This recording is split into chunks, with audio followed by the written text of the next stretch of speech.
Arantinos, de uma grande escritora, Agostina Graça Luís, que tem muitos livros para a infância, mas também tem. Vou ler-vos um que se chama João Pequeno. Havia na casa do pato também um homem, o tio Joaquim. Chamava-se Carriça e tinha olhos de riso e bom feitio. Nunca discutia com as irmãs e sabia treinar cães de caça.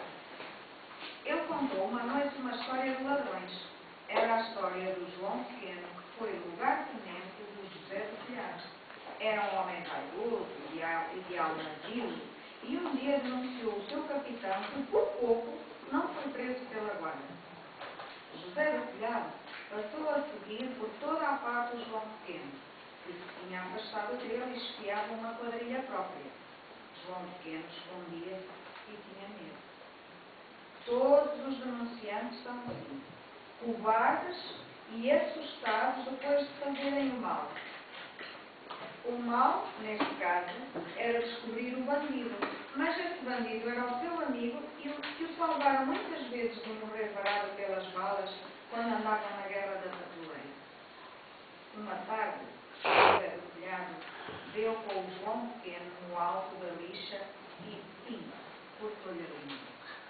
Depois, desceu pela rua abaixo, sem pressa nenhuma, e dizem que tinha cara triste e pálida. Fora amigo do João Pequeno, e ainda era. Mas a vingança é sagrada para os homens de honra quando são ladrões de estrada.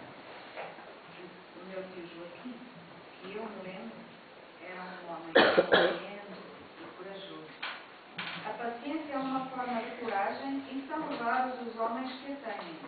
Uma noite vinha ele de uma feira no Marco e o cavalo espantou-se com um vulto que se levantou diante dele. Meu tio sossegou o cavalo e fez-o andar para a frente. Depois voltou ao sítio a pé para ver o que era aquilo.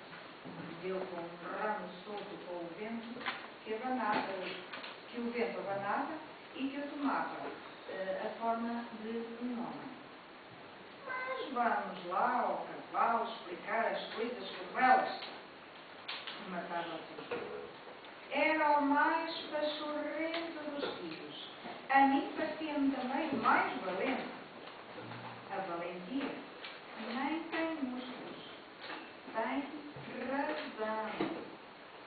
Não adianta ser forte e incorporado se tem uma alma de grilo. O tio Joaquim tinha recebido livros do Zé do Telhado, que foi professor no jogo do pau. Mais tarde fez-se ladrão, mas respeitava o antigo aluno e trocava do caminho para não terem de se encontrar. Os bons e os maus não andam na mesma rua. O destino separa-os, ainda que o coração os chame.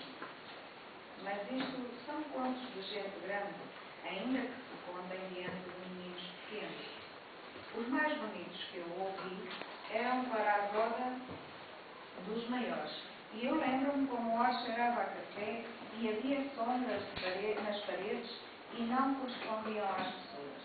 Eu tinha medo de me deitar e ficar só no quarto. O medo guarda-nos. É companhia que somos seus amigos e não seus escravos. Eu tinha medo do João Pequeno, mas também sabia que ele deixava apanhar. Que ele se deixava apanhar por alguém que fosse o seu amigo e por nenhum outro. A cama era dura, os lençóis frios, mas recebia o calor do corpo e tornava-se uma praia de agosto. O coração batia alto e o luar parecia outro lençol agorado. Suspenso sobre um balde, o luar era o lençol.